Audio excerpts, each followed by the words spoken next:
नमस्कार, स्वागत है आपका। आप देख रहे हैं ज्योतिष शिक्षा।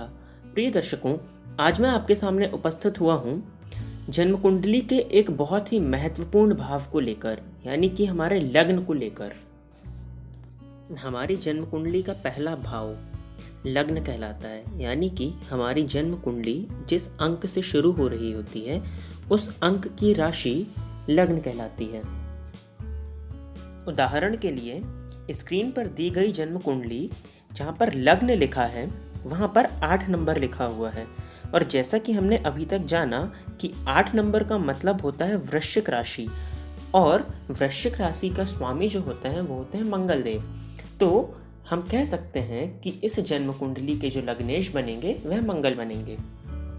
हमारी जन्म कुंडली में लग्न को सबसे महत्वपूर्ण भाव कहा गया है। लग्न जो होता है वह जातक को सब कुछ देने वाला होता है। कहते हैं कि अगर लग्न कमज़ोर हो तो पूरी कुंडली कमज़ोर हो जाती है। इसी वजह से लग्न एवं लग्नेश दोनों का ही बहुत ज़्यादा महत्व है। जन्म कुंडली में कितने भी राजयोग लगे हुए हों, लेकिन अगर लग्न कमज़ोर हो जाए, लग्नेश कमज़ोर हो जाए, लग्नेश अशुभ भाव में चले जाएं, तो राजयोग के फलों में कमी हो जाती है या राजयोग का फल प्राप्त करने में विलंब होने लगता है। यानी कि जन्म कुंडली में अगर लग्नेश कमज़ोर हों तो सभी राजयोग निष्फल हो जाते हैं। और इसी की दूसरी तरफ अगर जन्म कुंडली में कोई भी राजयोग ना लगा हो, लेकिन एकमात्र अगर लग्न एवं लग्नेश बली हों, तो जातक अपने जीवन काल में हर सुखों को हासिल करता है एवं हर सुखों का भोग करता है। अब यहाँ पर हमें सबसे पहले ये जानना होगा कि हमारे लग्न एवं हमारे लग्नेश जन्म कुंडली में किस अवस्था में बैठे हुए हैं, तभी जाके हम अपनी जन्म कुंडली के सभी राजयोगों का लाभ उठा पाएंगे। तो सबसे पहले लग्न एवं लग्नेश की अवस्था को जानने के लिए क्या करना होगा वह मैं आपको बताऊंगा। सबसे पहले लग्न का मान देखिए, यानी कि लग्न का अंश बल देखिए कि लग्न कितनी डिग्री पर बैठा हुआ है। यह किस तरह से जन्म कुंडली में लिखा होता है यह आप स्क्रीन पर देख सकते हैं। लग्न का मान देखने के बाद हमें लग्नेश के मान को देखना होगा। इस प्रक्रिया से हमें हमारे लग्न एवं लग्नेश की अवस्था पता चल जाएगी। ग्रहों की अवस्था क्या होती है एवं कैसे देखी जाती है यह मैं आपको पिछले वीडियो में बता चुका हूँ। अगर आपने वह वीडियो नहीं देखा तो उस वीडियो का लिंक इस वीडियो के डिस्क्रिप्शन बॉक्स में दिया हुआ है। जन्म कुंडली में कोई एक लग्न या लग्नेश में से कोई एक भी अगर कमज़ोर हो जाए तो भी हम किसी एक को ठीक करने का प्रयास कर सकते हैं, लेकिन अगर लग्न एवं लग्नेश दोनों कमज़ोर हो जाएं तो फिर थोड़ी सी समस्या आती है और हमें ज़्यादा प्रयत्न करना होता है। लग्न की डिग्री को देखने के बाद हमको दूसरा काम यह करना होगा कि हमको यह देखना होगा कि हमारी जन्म कुंडली के लग्नेश कहाँ पर बैठे हुए हैं। ज्योतिष शास्त्र कहता है कि जन्म कुंडली में लग्नेश जिस भी भाव में बैठेंगे उस भाव की वृद्धि कर देंगे।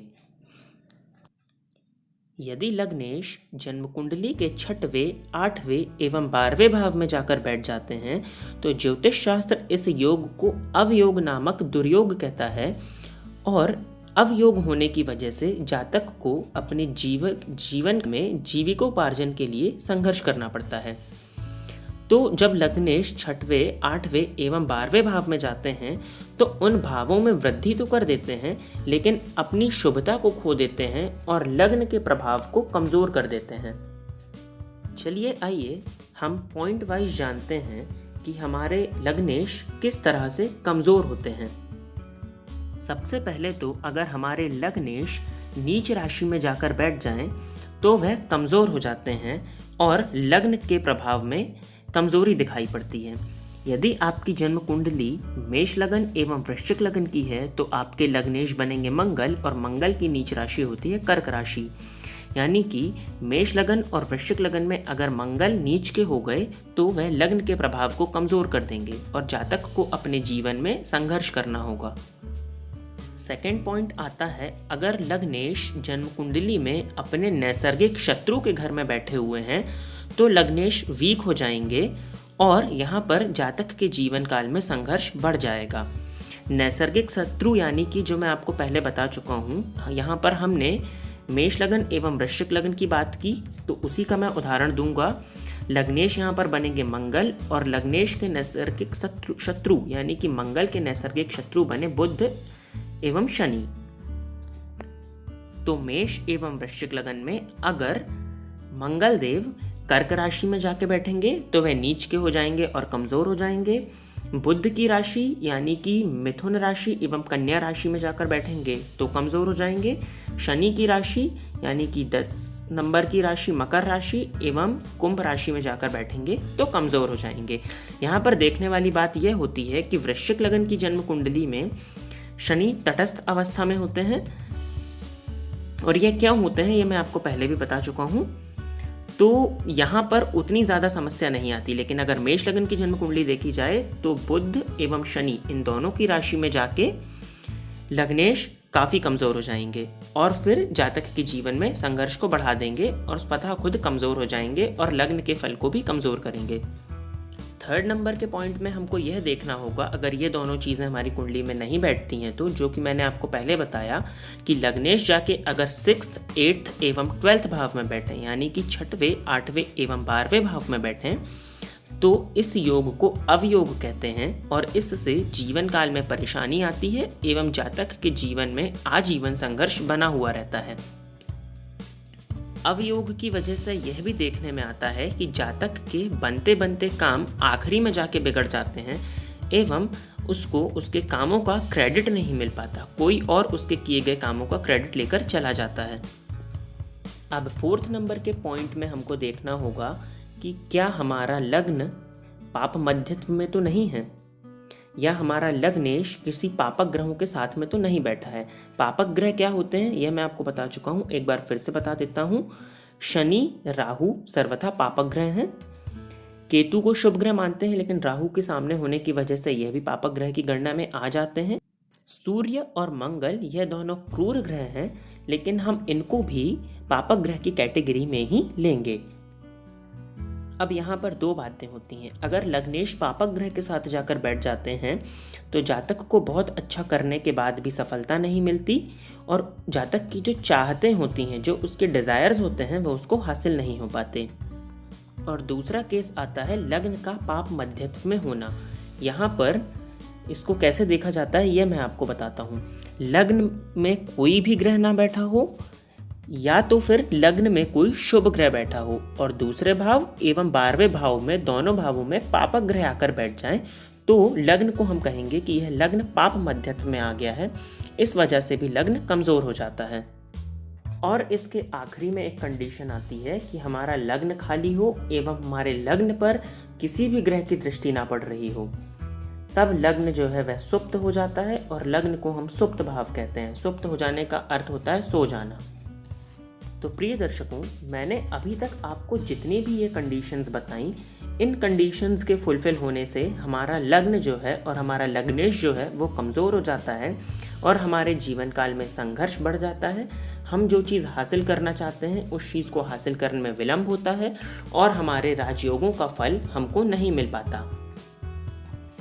अब यहाँ पर हमको जानना होगा कि हम अपने लग्न एवं लग्नेश को किस तरह से बलवान बनाएं और किस तरह से सभी राजयोगों का लाभ लें और अपने जीवन में संघर्ष को कम करके सफलता को हासिल कर सकें।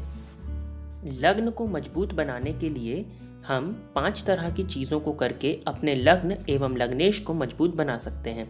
इसमें पॉइंट नंबर 1 पर आता है, हमको अपने लग्नेश के अधिपति की आराधना करनी चाहिए। जैसे कि अगर मेष लग्न एवं वृश्चिक लग्न की जन्म कुंडली है तो हनुमान जी की आराधना करनी चाहिए। मकर लग्न एवं कुंभ लग्न की जन्म कुंडली है तो भी हनुमान जी की ही आराधना करनी चाहिए। इसके बाद अगर वृषभ लग्न एवं तुला लग्न की कुंडली है तो हमको माँ दुर्गा की आराधना करनी चाहिए। मिथुन लग्न एवं कन्या लग्न की कुंडली है तो गणेश जी की आराधना करनी चाहिए। कर्क लग्न की जन्म कुंडली है तो शिव जी की आराधना करनी चाहिए। सिंह लग्न की जन्म कुंडली है तो सूर्य भगवान एवं विष्णु भगवान की आराधना करनी चाहिए। इसके साथ ही साथ अगर धनु लगन एवं मीन लगन की जन्म कुंडली है तो नारायण भगवान एवं विष्णु भगवान की आराधना करके हम अपने लग्न एवं लग्नेश को बल दे सकते हैं एवं अपने राजयोगों का लाभ ले सकते हैं। पॉइंट नंबर 2 पर आता है, हमारा जो लग्नेश है उसके रंग को या उस ग्रह के नैसर्गिक मित्र जो होते हैं उनके रंग का हम इस्तेमाल करें। जैसे कि अगर मेष लगन एवं वृश्चिक लगन है तो लग्नेश बनेंगे मंगल, तो हमको लाल रंग के वस्त्रों को धारण करना चाहिए मंगलवार के दिन। इसी प्रकार अगर मकर एवं कुंभ लगन है तो नीले रंग के वस्त्रों को धारण करना चाहिए ज़्यादा से ज़्यादा। वृषभ एवं तुला लगन है तो सफ़ेद रंग के वस्त्रों को धारण करना चाहिए। मिथुन लगन एवं कन्या लगन है तो हरे रंग के वस्त्रों को धारण करना चाहिए। कर्क लगन वालों को भी सफ़ेद रंग, सिंह लगन वालों को लाल रंग और धनु एवं मीन लगन के जातकों को पीले रंग के वस्त्रों को धारण करके अपने लग्न एवं लग्नेश को बल दे सकते हैं। पॉइंट नंबर 3 में आता है कि लग्नेश जो हमारे ग्रह हैं उनसे रिलेटेड अन्न का सेवन करें। जैसे कि सिंह लगन की जन्म कुंडली है एवं सूर्य यहाँ पर लग्नेश हुए तो हम गुड़ का सेवन कर सकते हैं, तो इनसे हमारे जो लग्नेश हैं वो बली हो जाएंगे। किस ग्रह से रिलेटेड कौन से अन्न हैं वह मैं आपको आने वाले वीडियो में बता दूंगा।